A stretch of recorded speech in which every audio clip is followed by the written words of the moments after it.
नचिकेता ने जो कुछ सीखा उसे जैसे का तैसा यमराज को सुना दिया। उसकी तीव्र बुद्धि अर्थात तेज बुद्धि और स्मरण शक्ति, याद करने की शक्ति से यमराज बहुत प्रसन्न हुए।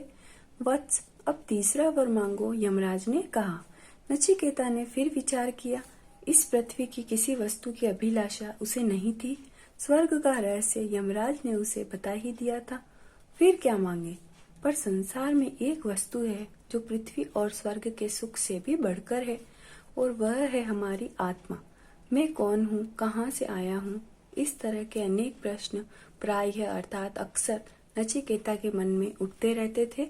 वह यमराज से बोला, भगवान अर्थात भगवान, कुछ लोग कहते हैं कि मृत्यु के बाद आत्मा रहती है, कुछ कहते हैं नहीं रहती। इस विषय में मेरा अज्ञान अब तक दूर नहीं हुआ है। तीसरे वर के रूप में कृपा कर मुझे आत्मा का रहस्य समझाइए। अर्थात तीसरे वर में नचिकेता आत्मा का रहस्य जानने के लिए यमराज को कहता है। यमराज को अल्प वयस्क अर्थात कम आयु के बालक से ऐसे गंभीर प्रश्न की आशा नहीं थी। वे बोले, वत्स, यह तुमने कैसा वर मांगा? तुम अभी छोटी अवस्था या उम्र के बालक हो। आत्मा का रहस्य तो बड़े बड़े विद्वान भी नहीं जान सके हैं।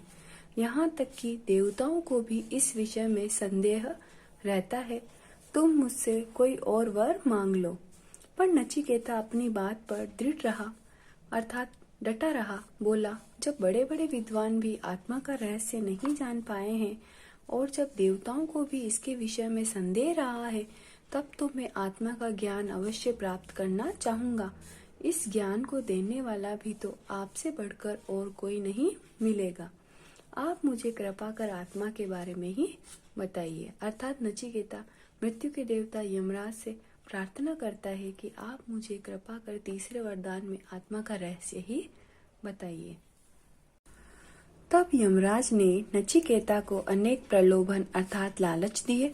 बोले, नचिकेता, इस प्रश्न का उत्तर जानने के बजाय कुछ और क्यों नहीं मांग लेते? तुम यच्छित अर्थात जितना चाहे भूमि, महल, नौकर चाकर, सोना चांदी और अन्य प्रकार की धन संपत्ति ले लो। तुम जब तक जीना चाहो तब तक जियो। तुम्हारी अन्य जो कोई भी इच्छा हो, मैं उसे पूरा करने को तैयार हूँ। किंतु नचिकेता, आत्मा और मृत्यु के रहस्य के बारे में मत पूछो।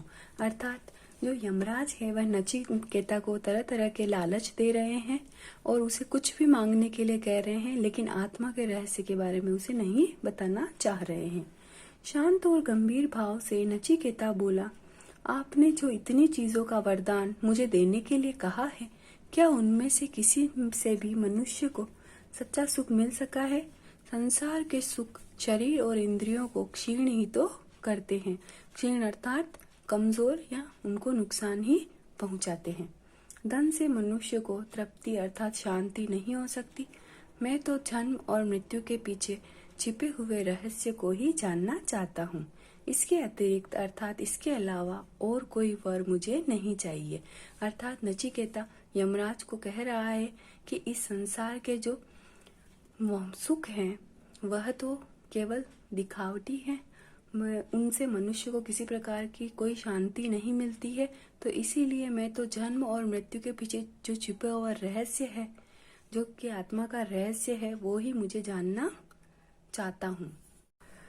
यमराज की परीक्षा में नचिकेता खरा उतरा। संसार का कोई भी प्रलोभन उसे अपने निश्चय से डिगा नहीं सका।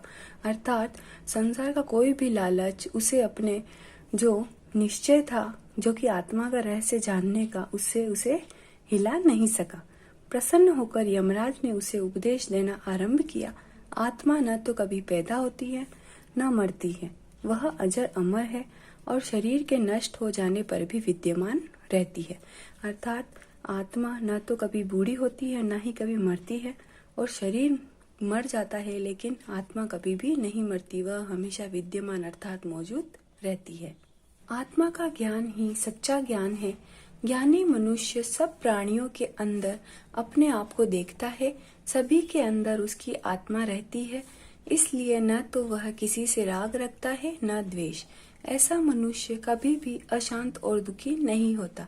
अर्थात जो ज्ञानी मनुष्य है वह सभी को समान रूप से देखता है और न वह किसी के प्रति अपने मन में राग, द्वेष या कोई भी बुरी भावना रखता है, तो इसीलिए वह कभी भी अशांत और दुखी नहीं होता।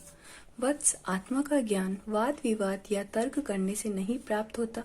यह बहुत गूढ़ विषय है। गूढ़ अर्थात गहरा विषय। इसे वे ही समझ सकते हैं जो सांसारिक आकर्षणों को टुकरा कर साधना के मार्ग पर चलते हैं। सांसारिक आकर्षणों अर्थात संसार की जितनी भी लुभाने वाली चीजें हैं, धन दौलत पैसा रुपया, उनको ठुकरा कर जो प्रभु या ईश्वर भक्ति में अपना मन लगाते हैं, उन्हीं लोगों को यह मार्ग मिलता है। अपने शरीर को यदि तुम एक रथ मानो तो इंद्रियां इसके घोड़े होंगी। मन उन घोड़ों की लगाम है और बुद्धि सारथी के स्थान पर है। इस रथ पर बैठकर यात्रा करने वाला यात्री आत्मा है। उसी के लिए यह सारा खेल रचा गया है।